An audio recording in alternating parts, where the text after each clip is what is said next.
Hello friends, welcome back to our channel പാഠപുസ്തകത്തോടൊപ്പം. ഇന്ന് നമ്മൾ നോക്കുവാനായിട്ട് പോകുന്നത് നമ്മളുടെ കേരള റെനൈസൻസ് ആണ്. കേരള നവോത്ഥാനത്തിൽ നിന്നുള്ള ഒരു നവോത്ഥാന നായകനെ പറ്റിയാണ് നമ്മൾ ഇന്ന് പഠിക്കുന്നത്. ശങ്കരാചാര്യരെ കുറിച്ചാണ് നമ്മൾ ഇന്ന് പഠിക്കുവാനായിട്ട് പോകുന്നത്. PSC ഇതുവരെ ശങ്കരാചാര്യരെ കുറിച്ച് ചോദിച്ചിട്ടുള്ള ചോദ്യങ്ങൾ നമുക്കിന്ന് പഠിക്കാം. അപ്പോൾ അതിനു മുൻപായിട്ട് നിങ്ങൾ ഈ ചാനൽ ആദ്യമായിട്ടാണ് കാണുന്നതെങ്കിൽ സബ്സ്ക്രൈബ് ചെയ്യാതെ വീഡിയോ വാച്ച് ചെയ്യുന്നവർ ചാനൽ സബ്സ്ക്രൈബ് ചെയ്യുക. എല്ലാവരും PSC നന്നായിട്ട് പഠിക്കുക. എല്ലാവർക്കും നല്ലൊരു വിജയം തന്നെ ആശംസിക്കുന്നു. നമുക്ക് ക്ലാസ്സിലേക്ക് കടക്കാം. ശങ്കരാചാര്യരെ കുറിച്ച് നമുക്ക് പഠിക്കാം. ശങ്കരാചാര്യരുടെ കാലഘട്ടം എന്ന് പറയുന്നത് AD 788 മുതൽ AD 820 വരെയാണ്. അപ്പോൾ ശങ്കരാചാര്യരുടെ കാലഘട്ടം AD 788 ടു AD 820. അദ്ദേഹം അറിയപ്പെട്ടിരുന്ന 3 പേരുകളാണ് ഈ പറയുന്നത്. പ്രച്ഛന്ന ബുദ്ധൻ എന്നറിയപ്പെട്ടിരുന്ന നവോത്ഥാന നായകനാണ് ശങ്കരാചാര്യർ.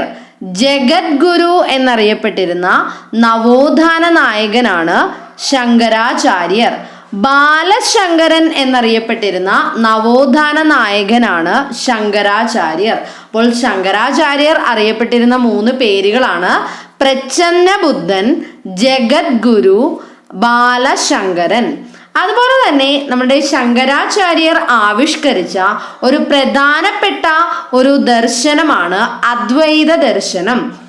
അദ്വൈത ദർശനത്തിന്റെ കർത്താവ് ആരാണ്? അദ്വൈത ദർശനത്തിന്റെ കർത്താവ് ശങ്കരാചാര്യർ ആണ്. ഹിന്ദു മതത്തിലെ അക്യുനാസ് എന്നറിയപ്പെടുന്നത് ആര്? ഉത്തരം ശങ്കരാചാര്യർ. ശങ്കരാചാര്യർ അറിയപ്പെട്ടിരുന്നത് ഹിന്ദു മതത്തിലെ അക്യുനാസ് എന്നാണ്. അതുപോലെ തന്നെ അദ്ദേഹം ജനിച്ചത് കാലടിയിലാണ്. നമുക്കറിയാം AD 788 ശങ്കരാചാര്യരുടെ ജനനം. എവിടെയാണ് ജനിച്ചത്? കാലടിയിലാണ്. ഓക്കെ, അദ്ദേഹത്തിന്റെ പിതാവ്, ശങ്കരാചാര്യരുടെ പിതാവ് എന്ന് പറയുന്നത് ശിവഗുരുവാണ്. അപ്പോൾ ശങ്കരാചാര്യരുടെ പിതാവിന്റെ പേര് തുടങ്ങുന്നത് ഷാ എന്ന് പറഞ്ഞ ലെറ്ററിലാണ്. അതുപോലെ തന്നെ അപ്പൊ അത് ഓർത്ത് വയ്ക്കാനായിട്ട് ശങ്കരാചാര്യരുടെ പിതാവ് ശിവഗുരു, അങ്ങനെ ഓർത്ത് വയ്ക്കുക. മാതാവ്, ശങ്കരാചാര്യരുടെ മാതാവിന്റെ പേരാണ് ആര്യാമ്പ. അപ്പോൾ ശങ്കരാചാര്യർ എന്നുള്ള പേര്. അപ്പോൾ അദ്ദേഹത്തിന്റെ മാതാവിന്റെ പേരെന്താണ്? ആര്യാമ്പ. അപ്പോൾ അത് ഓർത്ത് വെക്കാൻ എന്ത് ചെയ്യും? ശങ്കര എന്ന് തുടങ്ങുമ്പോൾ ഷാ വെച്ച് തുടങ്ങുന്നു. അപ്പോൾ അദ്ദേഹത്തിന്റെ പിതാവിന്റെ പേര് ശിവഗുരു. നെക്സ്റ്റ് വൺ, മാതാവിന്റെ പേര് ശങ്കരാചാര്യർ എന്നാണല്ലോ പേര്. അപ്പോൾ മാതാവിന്റെ പേരെന്താണ്? ആര്യാമ്പ. അങ്ങനെ നമ്മൾ ഓരോ ലോജിക്കലായിട്ട് നമ്മൾ ഓർത്ത് വെക്കുക കേട്ടോ. അപ്പോൾ ശങ്കരാചാര്യർ ജനിച്ചത് AD 788 കാലടിയിലാണ്. അദ്ദേഹത്തിന്റെ പിതാവ് ശിവഗുരു, മാതാവ് ആര്യാമ്പ. ശങ്കരാചാര്യരുടെ സമാധി എന്ന് പറയുന്നത് AD 820 എന്നാണ് ശങ്കരാചാര്യർ സമാധിയായത്? AD 820 കേദാർനാഥിൽ വെച്ചാണ്. എവിടെയാണ്? കേദാർനാഥിലാണ്. അതുപോലെ തന്നെ ശങ്കരാചാര്യരുടെ ഗുരുനാഥൻ എന്നറിയപ്പെട്ടിരുന്നത് ഗുരു ഗോവിന്ദ പാദറാണ്. ആരാണ് ശങ്കരാചാര്യരുടെ ഗുരുനാഥൻ? ഗുരു ഗോവിന്ദ പാദർ.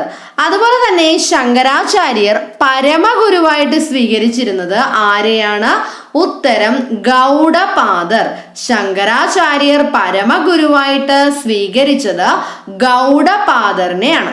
അതുപോലെ തന്നെ ശങ്കരാചാര്യരുടെ പ്രധാനപ്പെട്ട പ്രഥമ ശിഷ്യൻ എന്നറിയപ്പെടുന്നത് വിഷ്ണു ശർമ്മ എന്ന സനന്ദനനാണ്.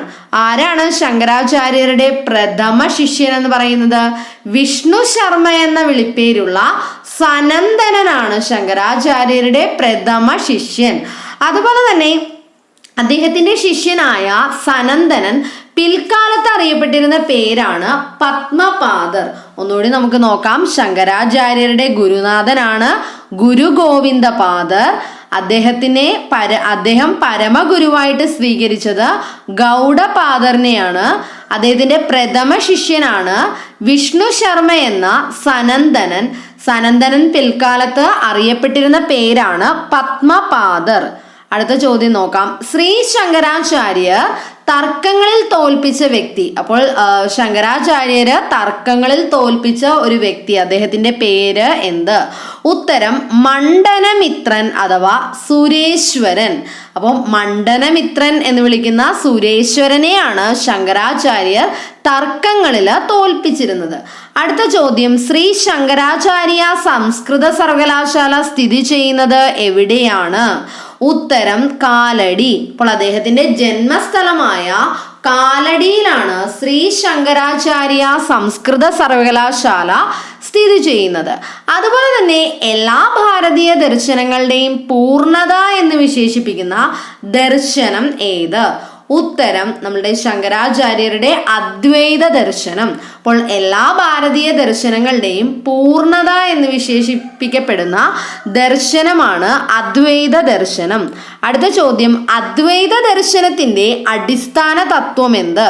അദ്വൈത ദർശനത്തിന്റെ അടിസ്ഥാന തത്വം ഇതാണ്: പ്രപഞ്ചത്തില് ബ്രഹ്മമല്ലാതെ നിത്യമായി മറ്റൊന്നുമില്ല എന്നാണ് അദ്വൈത ദർശനത്തിന്റെ അടിസ്ഥാന തത്വം. അപ്പോൾ എന്താണ് അദ്വൈത ദർശനത്തിന്റെ അടിസ്ഥാന തത്വം?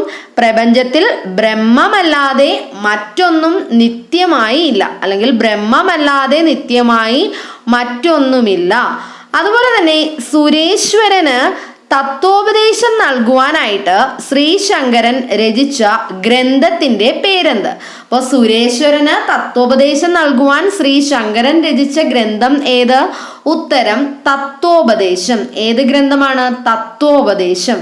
അടുത്ത ചോദ്യം നോക്കാം. ശങ്കരാചാര്യർ സർവജ്ഞപീഠം കയറിയ ക്ഷേത്രം ഏത്? ശങ്കരാചാര്യർ സർവജ്ഞപീഠം കയറിയ ക്ഷേത്രമാണ് ശാരദാ ക്ഷേത്രം. അത് സ്ഥിതി ചെയ്യുന്നത് കാശ്മീരിലെ ശാരദാ ക്ഷേത്രം. അടുത്ത ചോദ്യം നോക്കാം. ശങ്കരാചാര്യർക്ക് മുൻപ് അദ്വൈത ദർശനം മുന്നോട്ട് വെച്ച കൃതി ഏത്? ശങ്കരാചാര്യർക്ക് മുമ്പ് അദ്വൈത ദർശനം മുന്നോട്ട് വെച്ച കൃതിയാണ് മാണ്ഡൂക്യകാരിക. ഏതാണ്? മാണ്ഡൂക്യകാരിക. ഈ മാണ്ഡൂക്യകാരികയുടെ കർത്താവ് ആര്? ഉത്തരം ഗൗഡപാദർ. ഗൗഡപാദറാണ് മാണ്ഡൂക്യകാരികയുടെ കർത്താവ് എന്ന് വിളിക്കുന്നത്. അതുപോലെ തന്നെ ശങ്കരാചാര്യരുടെ ആദ്യത്തെ വേദാന്ത കൃതി ഏത്? അപ്പോൾ ശങ്കരാചാര്യരുടെ ആദ്യത്തെ വേദാന്ത കൃതി ഏത്? ഉത്തരം ഭജഗോവിന്ദം. ഏതാണ്? ഭജഗോവിന്ദം. അതുപോലെ തന്നെ അടുത്ത ചോദ്യം നോക്കാം. കേരള പരാമർശമുള്ള ശങ്കരാചാര്യരുടെ കൃതി, കേരളത്തെക്കുറിച്ച് പറഞ്ഞിരിക്കുന്ന അദ്ദേഹത്തിന്റെ കൃതി ഏതാണ്? ഉത്തരം ശിവാനന്ദ ലഹരി. അപ്പോൾ കേരള പരാമർശമുള്ള ശങ്കരാചാര്യരുടെ കൃതിയാണ് ശിവാനന്ദ ലഹരി. അടുത്ത ചോദ്യം, ശങ്കരാചാര്യരെ കുറിച്ച് വള്ളത്തോൾ എഴുതിയ കവിതയുടെ പേര്? ഉത്തരം മലയാളത്തിന്റെ തല. മലയാളത്തിലെ തല. അപ്പോൾ ശങ്കരാചാര്യരെ കുറിച്ച് വള്ളത്തോൾ എഴുതിയ കവിതയാണ് മലയാളത്തിലെ തല. അടുത്ത ചോദ്യം, തൃശ്ശൂരിൽ ശങ്കരാചാര്യർ സ്ഥാപിച്ച മഠങ്ങളിലെ ആദ്യകാല അധ്യക്ഷന്മാർ ആരെല്ലാം? അപ്പോൾ തൃശ്ശൂരില് ശങ്കരാചാര്യര് 4 മഠങ്ങളാണ് സ്ഥാപിച്ചത്. അതിന്റെ ആദ്യകാല അധ്യക്ഷന്മാരെയാണ് നമ്മൾ ഇനി പഠിക്കുന്നത്. ഉത്തരം ആനന്ദഗിരി, സുരേശ്വരൻ, ഹസ്തമാലകൻ, പത്മപാദർ. ആരൊക്കെയാണ് ശങ്കരാചാര്യർ തൃശ്ശൂരിൽ സ്ഥാപിച്ച മഠങ്ങളിലെ ആദ്യകാല അധ്യക്ഷന്മാർ? ആനന്ദഗിരി, സുരേശ്വരൻ, ഹസ്തമാലകൻ, പത്മപാദർ. അത് പഠിച്ചു വയ്ക്കുക. അടുത്ത ചോദ്യം, ശങ്കരാചാര്യർ എത്ര ഗ്രന്ഥങ്ങൾ രചിച്ചിട്ടുണ്ട്? ആകെ മൊത്തം ശങ്കരാചാര്യർ എത്ര ഗ്രന്ഥങ്ങൾ രചിച്ചിട്ടുണ്ട്? ഉത്തരം 267. അടുത്ത ചോദ്യം നമുക്ക് നോക്കാം. തത്വചിന്താ ദിനമായി കേരള സർക്കാർ പ്രഖ്യാപിച്ചത് ആരുടെ ജന്മദിനമാണ്? അപ്പോൾ തത്വചിന്താ ദിനമായിട്ട് നമ്മളുടെ കേരള സർക്കാർ ആഘോഷിക്കുന്നത് ആരുടെ ജന്മദിനമാണ്? അല്ലെങ്കിൽ അത് പ്രഖ്യാപിച്ചത്, തത്വചിന്താ ദിനമായി കേരള സർക്കാർ പ്രഖ്യാപിച്ചത് ആരുടെ ജന്മദിനമാണ്? ഉത്തരം ശങ്കരാചാര്യരുടെ ജന്മദിനം. ശങ്കരാചാര്യരുടെ ജന്മദിനം തത്വചിന്താ ദിനം. എന്നാണ് തത്വചിന്താ ദിനമായി ആചരിക്കുന്നത്? മെയ് 13-നാണ് തത്വചിന്താ ദിനമായി ആചരിക്കുന്നത്. അതുപോലെ തന്നെ കുലശേഖര കാലഘട്ടത്തില് കേരളത്തിൽ ജീവിച്ചിരുന്ന ഒരേ ഒരു നവോത്ഥാന നായകൻ ആര്? കുലശേഖര രാജാക്കന്മാരുടെ കാലഘട്ടത്തിൽ കേരളത്തിൽ ജീവിച്ചിരുന്ന ഒരേ ഒരു നവോത്ഥാന നായകനാണ് ശങ്കരാചാര്യർ. ആരാണ്? ശങ്കരാചാര്യർ. അദ്വൈതവാദത്തിന്റെ അടിസ്ഥാനം എന്താണ് അദ്വൈതവാദത്തിന്റെ അടിസ്ഥാനം? ഉത്തരം, പ്രപഞ്ചത്തില് ബ്രഹ്മമില്ലാതെ മറ്റൊന്നും നിത്യമായി ഇല്ലെന്നാണ് അദ്വൈതവാദത്തിന്റെ അടിസ്ഥാനം. അത് ക്ലിയർ ആയല്ലോ. അടുത്ത ചോദ്യം, ശങ്കരാചാര്യർ സ്ഥാപിച്ച മഠങ്ങൾ. അദ്ദേഹം 4 മഠങ്ങളാണ് ഇന്ത്യയിൽ ഒട്ടുക്കം അദ്ദേഹം സ്ഥാപിച്ച 4 മഠങ്ങളാണ് ഈ കൊടുത്തിരിക്കുന്നത്. വടക്ക് സ്ഥാപിച്ച മഠമാണ് ജ്യോതിർമഠം. അത് ബദരീനാഥിലാണ്, ഉത്തരാഖണ്ഡിലെ ബദരീനാഥിലാണ് ജ്യോതിർമഠം ഇരിക്കുന്നത്. അപ്പോൾ വടക്ക്, ശങ്കരാചാര്യർ വടക്ക് സ്ഥാപിച്ച മഠം ഏതാണ്? ജ്യോതിർമഠം. അപ്പൊ ഇങ്ങനെ പഠിച്ചു വയ്ക്കുക, വടക്ക് ജ്യോതി, വടക്ക് ജ്യോതി, അങ്ങനെ പഠിച്ചു വയ്ക്കുക. നെക്സ്റ്റ് വൺ, തെക്ക്. അദ്ദേഹം തെക്ക് സ്ഥാപിച്ച മഠമാണ് ശൃംഗേരി മഠം, കർണാടക. അദ്ദേഹം തെക്ക് സ്ഥാപിച്ച മഠം ഏതാണ്? ശൃംഗേരി മഠം, കർണാടക. അപ്പൊ തെക്ക് ശൃംഗാരം എന്ന് പഠിച്ചു വെക്കുക. അപ്പൊ ശൃംഗേരി മഠം, കർണാടക. നെക്സ്റ്റ് കിഴക്കാണ്, കിഴക്ക് ഗോവ എന്ന് പഠിച്ചു വെക്കണേ, ഗോവർദ്ധന മഠം. അപ്പൊ കിഴക്ക് അദ്ദേഹം സ്ഥാപിച്ച മഠമാണ് ഗോവർദ്ധന മഠം. അപ്പൊ കിഴക്ക് ഗോവ എന്ന് പഠിക്കുക. ഗോവർദ്ധന മഠം സ്ഥിതി ചെയ്യുന്നത് ഒഡീഷയിലെ പുരിയിലാണ്. എവിടെയാണ് ഗോവർദ്ധന മഠം സ്ഥിതി ചെയ്യുന്നത്? ഒഡീഷയിലെ പുരിയിലാണ്. പടിഞ്ഞാറ് ഭാഗത്ത് ശങ്കരാചാര്യർ സ്ഥാപിച്ച മഠം ഏത്? ഉത്തരം, ശാരദാ മഠം. ഏതാണ്? അപ്പൊ പടിഞ്ഞാറ് ശാരദ എന്ന് പഠിച്ചു വയ്ക്കുക. അപ്പൊ പടിഞ്ഞാറ് ഭാഗത്ത് ശങ്കരാചാര്യർ സ്ഥാപിച്ച മഠമാണ് ശാരദാ മഠം. അത് ഗുജറാത്തിലെ ദ്വാരകയിലാണ്. എവിടെയാണ് ശാരദാ മഠം? ഗുജറാത്തിലെ ദ്വാരകയിലാണ്. ഒന്നുകൂടി പറയാം, ശങ്കരാചാര്യർ സ്ഥാപിച്ച മഠങ്ങളാണ് വടക്ക് ജ്യോതി, അപ്പൊ ജ്യോതിർമഠം, ബദരീനാഥ് ഉത്തരാഖണ്ഡ്, തെക്ക് എന്ന് പറഞ്ഞാൽ ശൃംഗാരമാണ്. അപ്പൊ ശൃംഗേരി മഠം, കർണാടക. കിഴക്ക് എന്ന് പറയുന്നത് ഗോവയാണ്. അപ്പൊ ഗോവർദ്ധന മഠം, പുരി, ഒഡീഷ. നെക്സ്റ്റ് പടിഞ്ഞാറ് എന്ന് പറഞ്ഞാൽ ശാരദയാണ്. അപ്പൊ ശാരദാ മഠം, ദ്വാരക, ഗുജറാത്ത്. ഇങ്ങനെ പഠിച്ചു വെക്കുക.